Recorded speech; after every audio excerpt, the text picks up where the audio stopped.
because of the fact that they were behind the eight ball. Well, now they started lowering interest rates sooner than a lot of people thought that they might need to. But the reality is that they're trying to get in front of the eight ball. And I think they've done a great job. I think at this point, wait and see is the right approach. It hasn't affected the stock market. We're still only a few hundred points on the Dow off of the all-time highs. Consumer confidence is over 100, well in expansion territory. So I think they're navigating everything well, and I don't see any red flags for the economy or stock market. You're listening to Kerry Lutz's Financial Survival Network, where you get valuable information you just can't find anywhere else. To thrive in today's trying times, you need the Financial Survival Network, now more than ever. Go to financialsurvivalnetwork.com and get your free newsletter and gift. Financial Survival Network, now more than ever. And welcome. You are listening to and watching the Financial Survival Network. I'm your host, Kerry Lutz. Hey, we're at the second to last day of January. This month has flown by. So much has happened, and so much hasn't. Anthony Saccaro is with us now, financial expert. Anthony, great to have you back on. So the Fed says no. Trump said they're going to cut rates. Powell said we're pausing. Who's going to win this fight? Yeah, well, Kerry, thank you for having me back. Great to be here as always. Of course, Trump wants interest rates to go down because then it's going to spur on the economy. And Jerome Powell basically said that we're in a wait and see pattern. The reason is because GDP has slowed, but is still above the level that they want to see it at. And inflation has ticked up over 2024 as well, too, but still in the high twos. I think the CPI was 2.9, if I'm correct, and the PCE was lower than that. But the reality is the Fed Reserve has this balancing act between the labor market and unemployment and inflation. Unemployment's been under control for a while. It's currently sitting in the 4.1%, but for the last year, it's been in the high threes, low fours. That's certainly under control. So their target then has been inflation. Their target for inflation is 2%. Now, I don't believe, and a lot of economists don't even believe that that's necessarily realistic. It doesn't mean that they have to get to 2% before they start cutting, though. As a matter of fact, that would be a huge mistake to do that, because inflation is a lagging indicator. It's something that occurs after policy. So once you put policy into place, then 6 months later is when that's going to start showing up in inflation. So you have to be ahead of the curve. And if you're too far ahead of the curve, then 6 months later, it's the economy is going to overreact. And if you're not in front of the curve enough, then 6 months later, the economy is going to underreact. And that's what happened back when COVID started. You might remember when they started talking about inflation as being transitory, and they got that wrong. That wasn't, but they didn't make any moves. And so then inflation went through the roof, because of the fact that they were behind the eight ball. Well, now they started lowering interest rates sooner than a lot of people thought that they might need to. But the reality is that they're trying to get in front of the eight ball. And I think they've done a great job. I think at this point, wait and see is the right approach. It hasn't affected the stock market. We're still only a few hundred points on the Dow off of the all-time highs. Consumer confidence is over 100, well in expansion territory. So I think they're navigating everything well, and I don't see any red flags for the economy or stock market for about 6 months. And that at any point in time, that's really about how far you can look out. Yeah. Well, but realistically, the inflation rate is much higher than they're admitting, right? So that means that the so-called economic growth that we're experiencing maybe doesn't really exist. Well, you definitely can argue that, and I don't I believe that for sure. When I talk to clients, even yesterday, I spoke with a client and threw out the 2.9% CPI number, and his eyes kind of rolled in the back of his head because that number doesn't include food, it doesn't include energy. And so there are some things that are left out, and real inflation certainly is arguable that is higher than that number. So there's no doubt that there's a lot of truth in that statement. The reality, though, is that it's the measure that we've used for years. And if it's going to be higher by some degree, then it's going to be higher year over year as well. Two, the CPI is just the measuring stick. So if CPI is at 2.9 and real inflation is 1% above that, 3.9, well, then when CPI goes up, the real inflation goes up as well too. So yes, the real inflation rate is really going to be higher than what the CPI indicates, but it's still relative to being able to measure it. It's almost like, when I get on a scale, if I get on one scale, I might weigh a certain weight. If I get on a different scale, I might weigh a different weight. So which one is correct? Well, over time, they're both going to go up and down the same, regardless of the scale. And that's what we're measuring. It's what's the increase and what's the decrease. And the fact is that inflation has ticked up just a little bit, but not so much to where the Federal Reserve needs to raise, but certainly enough to where they need to pause. And I think pausing was probably a good decision. Yeah, well, so what about the Trump administration's efforts to rein in the federal budget? Because that's always what the Fed's bumping up against, right? They can't, monetary policy can only go so far. Eventually, fiscal policy has to join the act if you want to bring inflation under control, because the deficit is going to get financed by the Fed no matter what, right? Yeah, for sure. Our GDP has gone from 21 trillion to 27 trillion just in the recent years. And I believe that I like the idea of DOGE, where Trump is talking about getting rid of all the government waste. I think there are so many, my own personal beliefs, I think there are so many agencies out there that were commissioned to start doing something and then really veered away from what they were supposed to be doing. And now they're not even on task to do anything that they were initially set up to do. And it's just gotten out of control. And I think when you rein that in, then I think the budget's going to get into more realistic territory. But the reality is that the Fed do finance it. And it's the budgetary constraints and controls that are set by the president and Congress that really impact fiscal policy. But I do love the pro-growth stance that Trump has and the fact that he wants to rein in expenses. And, we'll see how that actually plays out over the next 4 years because it's not all him, right? Right. That's for sure. Although right now it's all him because everything he's doing can be done by executive order. Hey, one thing, I think it's the hugest wild card out there that we're going to find out about soon enough. AI. What's your feeling? So the reality is that we get a lot of questions about AI. It's increased productivity for companies in a dramatic way. I use AI virtually to send all my emails at this point. You can't craft an email as fast as AI can. It won't be as good. It won't be as thorough. It is just, caused me to be very, very efficient with my time. And from a productivity standpoint, when companies start to grasp the use of AI, it's going to cause their employees to be very, very efficient. The fear that I have are a couple fears. The first fear is the fact that if you have broken English and you can, halfway say a sentence in the AI, you can essentially create a resume. And this resume is going to be the best resume that anyone on the face of this planet has ever seen because it was automatically generated. And when we get that resume to our office, we don't really know anything about you. Same thing with an email. You send an email to us that wasn't drafted by you. We don't really know anything about you. We're not sure who we're dealing with.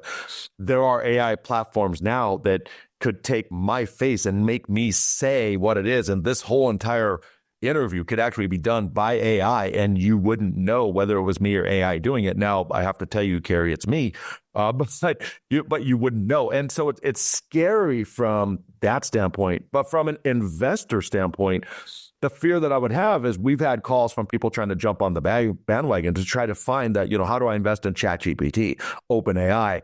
And that's a mistake. People are looking for the next Apple, where they can put $10,000 into and in 15 or 20 years have millions of dollars. And you have to remember, for every Apple, there were probably 10,000 failed Apples. And so you don't want to chase it.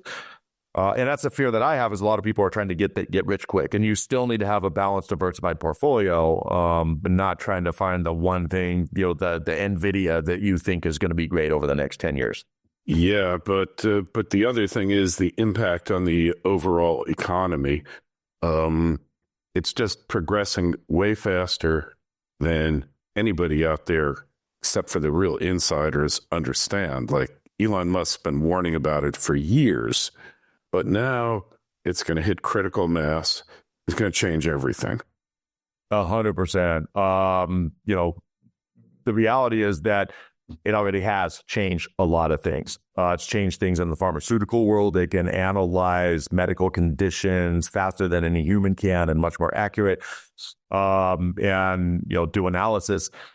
The reality, though, is that as it does this, not only is it going to be more efficient, the question, I should say, is whether it's going to cost jobs. Is it going to actually take place of workers? And there's arguments that say because it's so efficient, you need less. It's going to. It is going to. There's no question. But there is the other side that says, well, we're going to need more workers for the AI. No. And I agree with you. The reality is that it is going to take jobs, in my opinion, as far as that's concerned. But now look at what's happened. China came out the other day with this Seek, and Alibaba has a program where now they're starting to be even more efficient. And the stock market didn't necessarily like that. The NASDAQ didn't like that. But all of a sudden realizing that our own AI system can be much more efficient than it is. And whereas OpenAI was pretty much the only one out there, now all of a sudden there's a couple competitors. There's Grok. Grok 3 is the one to watch, which is hooked into X. Point is, it's going to take jobs. There's no question in my mind, because for me, using AI could be about 10 to 20 times more effective than I'd be otherwise. If you're a lawyer and you're not using AI, you don't know what you're doing. Well, that's right. Lost.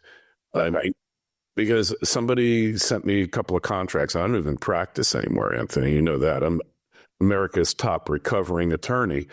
And they wanted me to look them both through. And I said, like, I'm not getting paid for this. And I got the genius idea, just load both of them into ChatGPT. I said, compare each section of these agreements, and in the third, put one in one column, revision A in one, revision B in two, and put the meaning of each clause in column 3. And it took all of about a minute and a half to do it. It was slow that day. And then I looked through it. Obviously the parts of the agreement that, that was the easy part. Interpreting it is the difficult part. I'd say I'd give it a 95 on the interpretation. All I did was change around a couple things because I didn't like it. But it gave me a starting point. I replaced a couple, and it took me all of 15 minutes, what would have taken me hours in the past. So even lawyers aren't safe. This is a white collar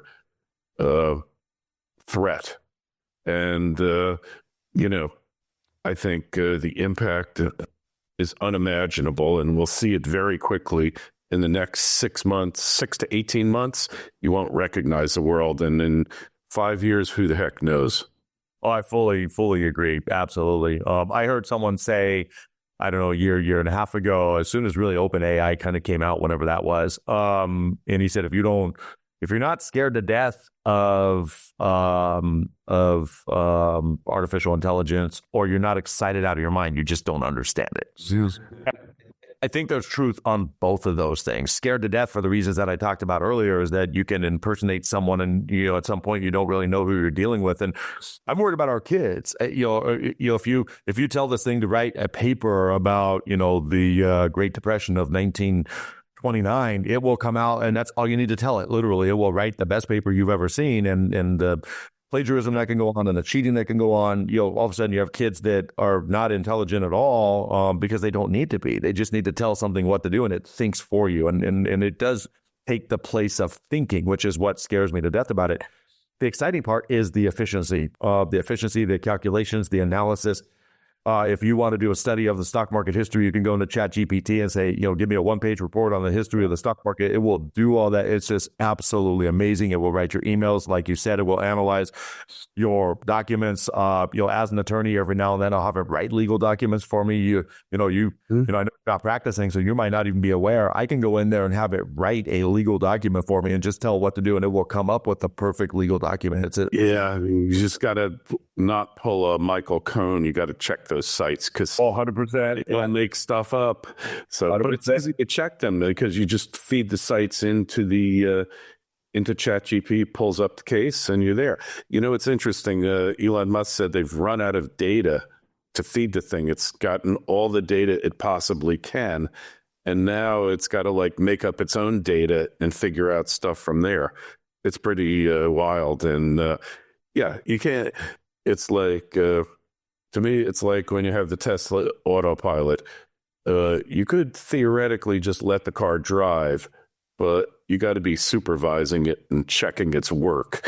But we're going to get to the point where you won't have to. There's no question. The Chinese one has its limitations. I already hit it. It looks very good on the surface. It wouldn't surprise me if it's just a front end to some other, it's just a front end to some other AI that's already out there working. I mean, I think they found a slicker way to figure that stuff out. And don't ask it about Tiananmen Square or Taiwan, because you're not going to get a straight answer, Anthony. Hey, so investing, where are we going to be at the end of the year when we have our end of the year call? Market up, down, sideways, rates, higher, lower, economy, booming or busting? So I don't see anything in the near future, including this year, that is going to cause a bust in the economy. I think we'll be higher in a year than we are from now because of the pro-growth policies that Trump has put into play, because the tax policies are most likely going to get extended, as well, too. So I think here at the end of the year, we're higher. The reality, though, is that we're not out of the recession possibility yet. And that, I think that's important to understand.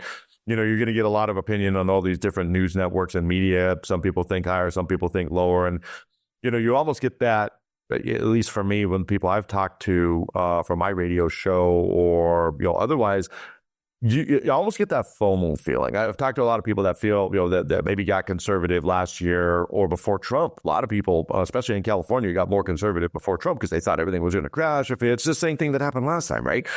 And the same result happened last time, too. Nothing happened, nothing crashed. And so there is this fear of missing out. And my fear is that if this FOMO takes over and you start to act emotionally and not necessarily intelligently, then you can let your emotions take over and you can go all in. And if we have a recession or a crash, and that's not out of the possibility, if we have a recession or crash and you're on the brink of retirement, it could cost you your retirement. If you're younger, keep dollar cost averaging in. And whether the market's up or down, dollar cost averaging is the best way to go. It drives the average purchase price down. But if you're older, meaning within 5 years of retirement, you probably want to take this opportunity to take some chips off the table and start shoring up your portfolio.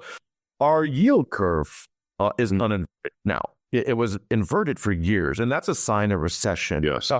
But many recessions have occurred after the yield curve uninverted. And so just because it uninverted, a lot of people think that we're out of the woods. That's not the case. So the answer to your question is I think we're going to be up for the next 6 months. I think even the year, I have a strong feeling that it's going to be a good year, but nothing's for certain when it comes to the market. You just have to be careful. All right. The Trump bump, like they said in that movie, Full Metal Jacket, men will live and die, but the core is forever.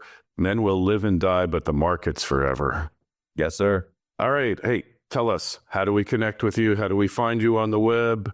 Sure, absolutely. Probably the best place is just go to anthonysaccaro.com. That'll lead you to my law firm. It'll lead you to my financial firm, or you can search Anthony Saccaro anywhere on Google. Providence Financial and Insurance Services is the name of my company. You can search that on the website or go to providencefinancialinc.com. All right, excellent. Hey, well, if you've got a question for Anthony and myself, shoot me an email, kl@kerrylutz.com, and you'll find a link to Anthony's site in the show notes to this interview on financialsurvivalnetwork.com. All we ask is while you're there, please sign up for your free newsletter. Like over 67,000 other FSN community members have. Appreciate you coming on, Anthony. We'll talk to you again real soon. Thank you, Kerry. Great to be here. Thanks for listening to Kerry Lutz's Financial Survival Network, your solution to today's trying times. For the latest, go to financialsurvivalnetwork.com. Financial Survival Network, now more than ever.